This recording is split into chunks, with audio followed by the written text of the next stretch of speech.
Орой минь өнөөдөр та бүхэндээ 2017 онд гарч байсан Terrified хэмээх аимшигын киноны товчлолыг хүргэж байна. Кино нэгэн эмэгтэй гал тогоондоо хоол хийж байтал угаалдуураас нь хачирхалтай чимээ гарч буй зурвалсаар эхэлнэ. Удалгүй эмэгтэй нөхөр Хуан гэртээ ирж яагаад хоолоо хийгээгүйг нь асуухад тэр угаалдуураас нь сонин чимээ гараад байсан талаар хэлдэг. Хуан хэлснээр нь угаалдуураа шалгасан ч ямар нэг нотой зүйл олдоггүй. Гэсэн ч эхнэр нь угаалдуураас түүнийг ална гэж шивнхийг сонссон гэхэд Хуан энэ бүхэн хөршин засвар хийж байгаатай холбоотой байх гэж боддог. Тэр шөнө Хуан эхнэр нь угаалгын өрөө рүү явсны дараа ханныхан цаанаас цохихыг сонсдог. Хар шөнөөр ханыг нь цогсонд ууралсан Хуан хөрштөө чимээ гаргахаа боль гэж хэлчихэд буцаад унтах гэтэл дахиад л өнөөх чимээ гардаг. Тэвчээр нь барагдсан Хуан босоод хөрш Уолтерих руу очиж хонхыг нь дарахад хэн нэгэн хаалга онгойлгосон боловч юу ч хэлэхгүй байсан тул хэсэг гайхснаа гэртээ буцаж ирнэ. Ингээд тэр үнэн хэрэгтээ өнөөх чимээ өөрийнх нь угаалгын өрөөнөөс гараад байсныг ойлгодог. Тэр эхнэр нь угаалгын өрөөндөө цуснд хутгалчихсан агаар дээр нааш цааш савлан хан цохиж байхыг хардаг. Айж балмагдсан Хуан эхнэрээ болиулах гэсэн боловч эхнэрийнх нь бие ямар ч хяналтгүйгээр хан цогсон хിവэр л байдаг. Үүний дараа 3 хүн түн дээр ирж өөрсдийгөө шинжээч юр бусын үзэгдэл судлаач профессор гэж танилцуулан түүнийг эхнэрээ алсан гэж бодохгүй байна гэд оронд нь сүүлийн үед ямар нэг хачирхалтай зүйлс тохиолдсон эсхийг асууна. Хуан хэсэг зур бодсноо хөрш Уолтер нь сүүлийн үед нэг л хачин байх болж шүн бүр тэднийхээс янз бүрийн сонин чимээнүүд гарах болсон талаар хэлдэг. Үүнийг сонсоод эмэгтэй профессор ихэд гайхах ба учир нь Уолтер хэдэн өдрийн өмнө түүнтэй холбогдож тэдний гэртэнч мөн хачирхалтай зүйлс болоод байгаа талаар энэ явдал хэдэн сар үргэлжилж байгаа тухай хэлсэн байжээ. Уолтерт хэдэн сарын өмнөөс л гэрт нь ямар нэгэн үйл үзэгдэх хүч байгаа юм шиг санагдах болж энэ талаар тусламж хүсгээр профессор руу залгасан ч тэр үед профессор өөрөө биш туслах нь байж тааран түүнийг дараа дахин холбогдоорой гэсэн байв. Уолтерыг гэртээ байх үед нь байнга л орондоор нь ямар нэг зүйл байгаа юм шиг мэдрэмж төрдөг байсан бөгөөд тэр энэ бүхнээс болоод сайн ч унтаж чадалгүй заавал нойрны юм ууж байж унтдаг байв. Нэг өдөр түүнийг унтаж байтал гинэд орон чичирч эхлэн найсан Уолтер орныхоо доогуур шагааж харахад юу ч байхгүй хоосон байдаг. Гэхдээ түүнийг дөнгөж эргээд хэвттэл нэг хүн шиг дүрс харагдан үүнтэй зэрэгцэн өрөөнийх нь гэрэл унтарна.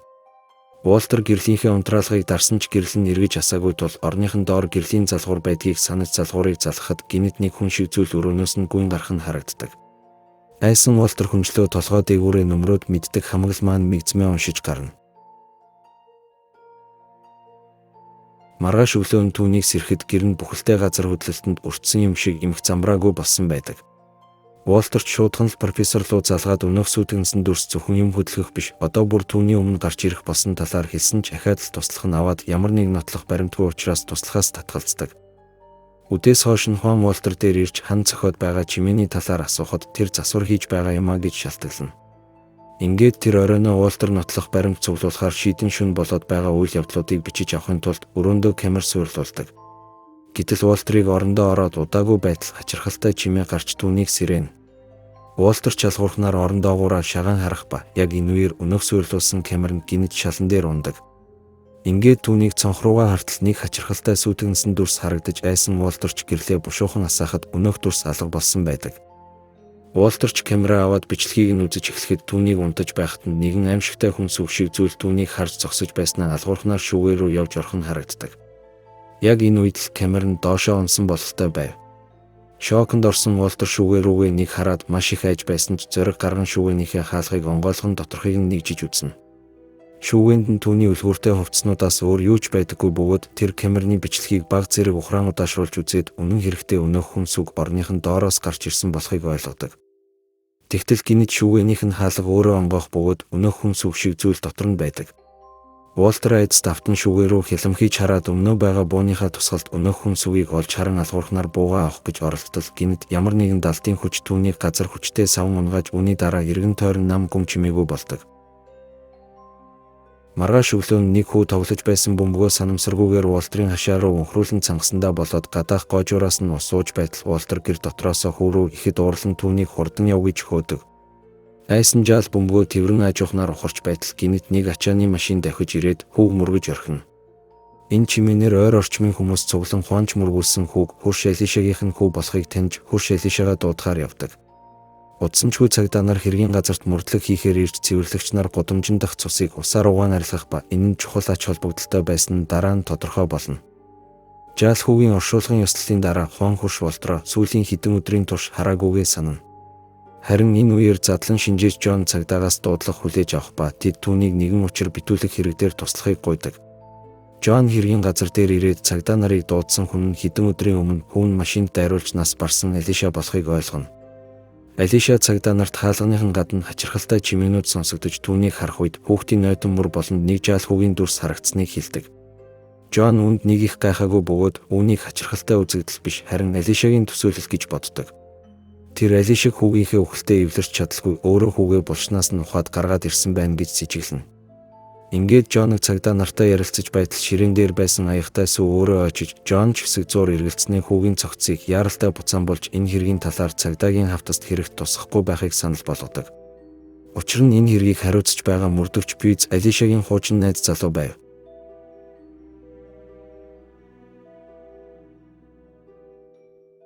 Хэрвээ Алиша хүүгийнхээ цогцыг ухаж гаргаж ирсэн нь баригдвал түүнийг сэтгцийн эмнэлэгт хэвтүүлэх байв.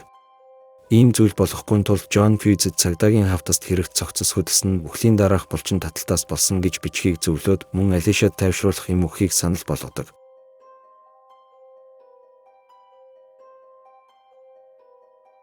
Улмаар Жон тамхилахаар гараад нэгэн эмэгтэй эсрэг талынх нь гудамжинд зураг аван зогсож байхыг харах ба эмэгтэй түүнд нэг л танил харагдсан тул түүнтэй ярилцахаар очдог. Ингээд Жон эмэгтэйтэй ярилцаж байхдаа түүнийг юр бусын үзэгдэл судлаач профессор Альбрек болохыг ойлгож тэнд юу хийж байгааг нь асууна. Харин Альбрек энэ хавьд юр бусын хачирхалтай үйл явдлууд болоод байгаа талаар сонссноо хэлж тэдгээрийн учрыг олохоор ирсэн гэж тайлбарладаг. Мөн энэ байшингийн хонхыг дарахад хэн нэгэн хаалга онгойлгосон боловч юу ч яриагүй талаар хэлнэ. Жонод энэ бүхэн нэг л хачин санагдаж профессор Альбрект хэрвээ юр бусын үзэгдлүүдийн учрыг тайлахыг хүсэж байгаа бол өөрийнх нь хэрэг дээр хамтарч ажиллахыг санал болгодог. Ингээд тэд Алишагийн дэрж Жоныгийн ажиллаж буй хэргийн талаар ярилцаж эхлэх ба Жон сүүлийн 15 жилийн турш задлан шинжээчээр ажиллаж байгаа ч урд өмнө хизээч ийм хачирхалтай хэрэг дээр ажиллаж байгаагүй гэдгийг хэлнэ. Гэхдээ тэр карьерийнхаа туршид цөөн хэдэн удаа юр бусын үзэгдэлтэй нүүр тулж байсан бөгөөд энэ үйл явдлууд үнэн бодиттой байлаач эдгээр хэрэгүүдийг сүртэй дэвэргэж хүн дээр хүлээж авахын оронд тайван байдлаар шийдвэрлэх нь зөв гэж боддгоо хэлнэ. Профессор Альбергч түүнтэй санал нийлдэг. Яг энэ үеэр нэг хүү өөрийнхөө тоглоомыг хайн Алишагийн хашаанд орж ирэх ба байшингийнх нь хажуугаар өнгөрч яваад санаандгүйгээр өрөөнд байгаа хүүгийн цогцыг олж хардаг. Хүүг цогцос руу харах үед цогцос ч гинэт толгоогоо эргүүлэн хүү рүү харна. Энэ зур профессор Альберт Жонд өөртөө байгаа зургнуудыг үзүүлэхэд Жон үүнийг ердөөл цэвэр тохиолдол гэж үзсэн бол профессор Альбертийн хувьд энэ бүхэн хоорондоо холбоотой гэж дүгнэдэг. Тэр энэ гурван учир битүүлэх хэргийн хооронд гүн холбоо байгаа гэдэгт бат итгэлтэй байв. Гэтэл гинэт гаднаас нэг хүүхдийн чангаар хашгирах сонсогдож хоёр сандран босох ба Альберт хаалга руу хараад хэн нэгэн орж ирсэн болохыг ойлгоно. Улмаар тэд илүү болгоомжтой байхын тулд цогцыг хөргөгчөнд хийх ба хэн энэ бүхэн хүүгийн камеран дээр бичигдэж байгааг анзаардаггүй. Үүний дараа Жон мөрдөгч Пинстэй уулзаж Алишаг унтаж байх хооронд хүүгийн цогцыг буцааж болохаар шийддэг. Ингээд тэднийг цогцыг авахар хөргөгчн дээр иртэл хөргөгч гинэт хэн нэгэн дотроос нь онгойлгох гэж оролдож байгаа мэт чичрэн хөдөлж эхлэхэд бүгд гайхдаг. Энэ явдлын дараа профессор Альберт мөрдөгч Пинсийг тэдэнтэй хамтарч ажиллахыг ятгахж дүнгэдэг. Улмаар тэд энэ гурван хачирхалтай хэргийг цаг хугацааныхан дараалал судалж үзээд хоорондоо нэгт холбоотой болохыг ойлгоно. Цагдаагийн газраас тэдэнд энэ хэргийг мөрдөх зөвшөөрөл өгсөн ба тэд Хуаны гэрийг ч мөн шалгаж үзэх шаардлагатай байсан тул түүнээс зөвшөөрөл хүсгэд Хуанч зөвшөөрдөг. Үүний дараа тэд хэргийн газар дээр буцаж ирэн мөрдөгч Пинс өөрнийг судлаач Розентагийн хамтаар Уолтерийн гэрт ирэх ба Уолтер цахилгааныхаа төлбөрийг удаан хугацаанд төлөөгүй учраас тэдний гэрийн тогийг тасалчихсан байдаг. Харин энэ үеэр профессор Альберт болон Жон хоёр Уолтерийн байшингийн эсрэг талд байрлах Алишагийн гэрийг шалгаж эхлэх бөгөөд профессор Альберт тэнд болоод байгаа юр бусын хачирхалтай үзэгдлүүдийг илрүүлэх багжийг суйрлуулна. Мөрдөгч Пинс Уолтерийн гэр харанхуй байсан учраас тогийг нь эргээд залгуулах уу гэж асуухад профессор Альберт хэрэггүй учир нь юр бусын үзэгдлүүдийг харанхуйд илүү сайн илрүүлж чадна гэж хэлдэг. Дараа нь Розентаг Пинс хоёр Уолтерийн гал тогооны өрөөнд орж ирэхэд халбах сэрээ гих мэт гал тогооны хэрэгслүүд учир битүүлгээр шүүгээний ёроолд наалдчихсан байдаг. Розентаг сониуч зандаа хөтлөгдөн хоолны хэрэгслүүдэд хүртэл гинэт нэг худаг өөрөө хөдлөн түүний гарыг нь нэвт сүлбэж орхино. Мөрдөгч Пинс түүнд туслахаар очиход Розентаг илүү аимшигтай аюулыг анзаарах ба шүүгэн дотор байгаа ямар нэг зүйл түүний цусаар хооллож байгаа нь мэдрэгддэг. Мөрдөгч Пюнс ч аюулыг мэдрээд бууга гаргаж ирэн чиглүүлтэл Розентаг буудахгүй байхыг гуугаад гарыг нь сүлбсэн хутгийг өөрөө алгуурхнаар сугалж авдаг. Улмаар Пюнс Розентагийг тэндээс холдуулж өөр өрөөнд авчрах ба Розентаг ч гарынхаа шархыг цэвэрлэж эхэлнэ. Гэтэл Пюнс өрөөнд байгаа эд зүйс чичирхийлэн хөдөлж байгааг анзаарах ба гэхдээ үүнд тэгтлээ их гайхдаггүй. Учир нь тэр сүнснүүд цуснд татагддаг болохыг аль хэдийн ойлгосон байв. Дараа нь мөрдөгч Пюнс Жонтой утсаар ярьж энд цаашдаа удаан байж чадахгүй талаараа хэлж эрүүл ухаанаар тайлбарлаж чадхааргүй зүйл олж харснаа хэлнэ. Мөн тэр зүрх нь асуудалтай учраас стресстхэн түүний эрүүл мэндэд муу гэдгийг ч хэлдэг. Энэ үеэр Жон толны тусгалд хүнс үг шиг зүйл өрөөн дэх орны дэргэд зогсож байгааг олж харах бөгөөд гинтл өнөх хүнс үг толноос амлан гарч ирж эхлэхэд Жон Чен сандарч улмаар утсан тасардаг. Харин энэ зур профессор Альбрехт хачирхалтай зүйл олж харах бөгөөд байшингийн хан дээр цууралт үүссэн байдаг. Удалгүй Пюнс Розентаг дээр буцаж ирээд эндээс яаралтай явах хүсэлтэй байгаагаа хэлсэн ч яг энэ үед Розентаг нэгэн шинэ сэжүүр олж илрүүлэн мөрдөгч Пюнсээс туслахыг гуйдаг. Тэд орны доогуур шаган хараад онц содон зүйл юу ч олж илрүүлээгүй боловч нөгөө тал руу нэргэн хараад шоконд ормоор зүйл олж харна. Өрөө бүхэлдээ хачирхалтай хүнс үгнүүдээр дүүрсэн байдаг. Розентаг гэрэл болон харанхуй цаг хугацаа орон зайд нэг цэг тогтолцдог гэдэгт итгэж байсан бөгөөд үүнийг зөвхөн зөв өнцгөөс харсан хүн л олж харна гэж хэлдэг. Харин мөрдөгч Пюнс ийм зүйл олж хараад 50 байж чадалгүй байшингаас гүн гарах ба хэсэг тайвширсан хойноо л Розентагийг хамт авч гарах ёстой байснаа ойлгоно. Улмаар тэр Жоныгийн байсан байшинд очиод хэд хэдэн удаа Жоныг дуудсан боловч хариу гардаггүй. Ингээд тэр санаандгүй шүүгэн дээр байгаа хүний гар шиг цусны толбыг олж харах ба хамаг зоригоор чангалан шүүгэний хаалгыг нээж үзэхэд дотор нь аяг тавгнаас өөр юу ч байхгүй байдаг.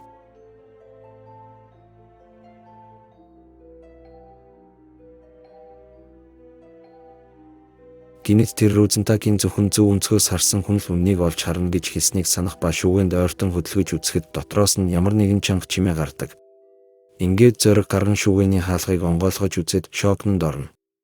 Шүүгэн дотор Жон байсан боловч түүний байр байдлыг нь харахад хүн хിവэрэ биш гэдэг нь тодорхой болдог.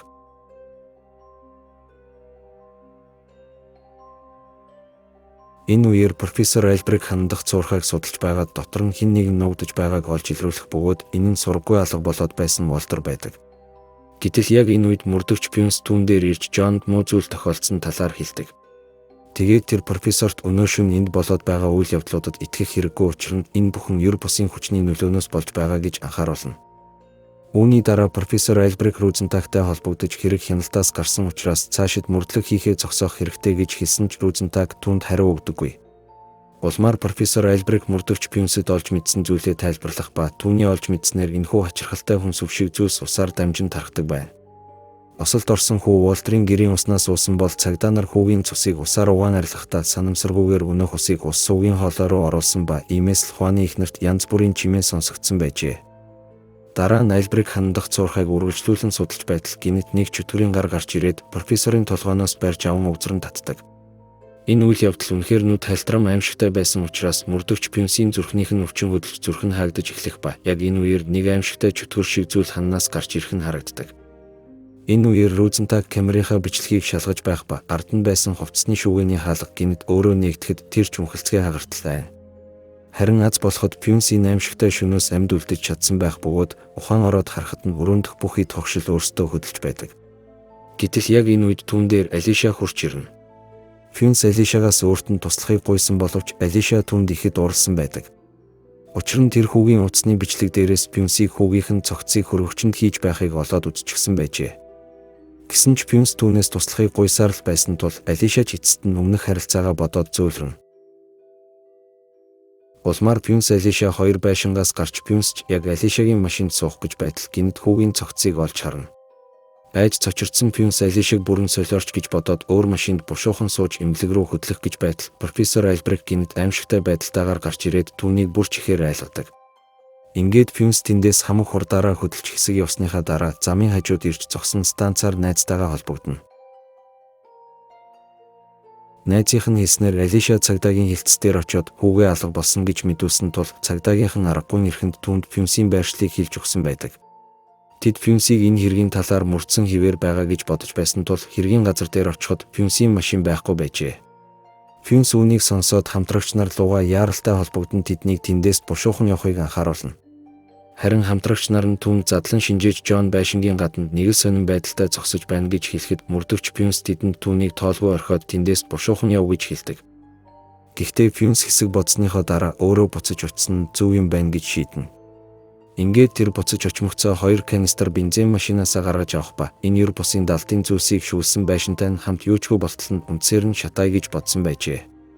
Тэр Алишагийн байшинд орж ирмэгцээ Алиша зочныхоо өрөөнд өөрийгөө дүүжилсэн байхыг олж хардаг. Энэ дүр зураг түнд маш хүчтэй цохилт өгсөн ч тэр удалгүй сэтгэлээ чангалан канистртай бензинийг байшингаар нэг цацаж эхэлнэ.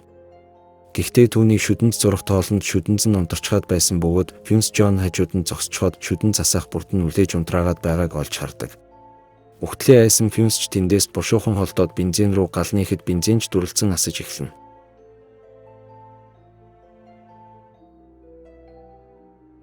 Энэ үйл явдлаас хойш 5 жилийн дараа 3 хүн Хуан дээр ирж уулзах ба тэд түүнээс шинжээж Жон болон ер бусын үзэгдэл судлаач 2 профессорыг таних эсхийг нь асуудаг. Хуан тэднийг мэднэ гэж толгой дохиод нэрнүүдийг нь сайн санахгүй байна гэж хэлдэг. Улмаар тэд түнд Фюнсийн зургийг харуултал Хуангийн хаалганы цонхоор хэн нэгэн хараад байна гэж заах ба өнөөх 3 хүн эргэж харахад юу ч байхгүй хоосон байдаг. Ингээд тэд байцаалтаа цааш үргэлжлүүлэхээр шийдэн Хуантай ярилцаж байтал Хуан хаалга руу дахин заагаад түлэгдсэн нүүртэй профессор Розентаг байна гэж хэлэхэд бүгд хаалга руу эргэн харна. Тэгтэл өрөөнд байсан сандал гинэт өөрөө хөдөлж агаар дээр эргэлтэн тэдэн рүү нисэж ирж байгаагаар кино төгсдөг.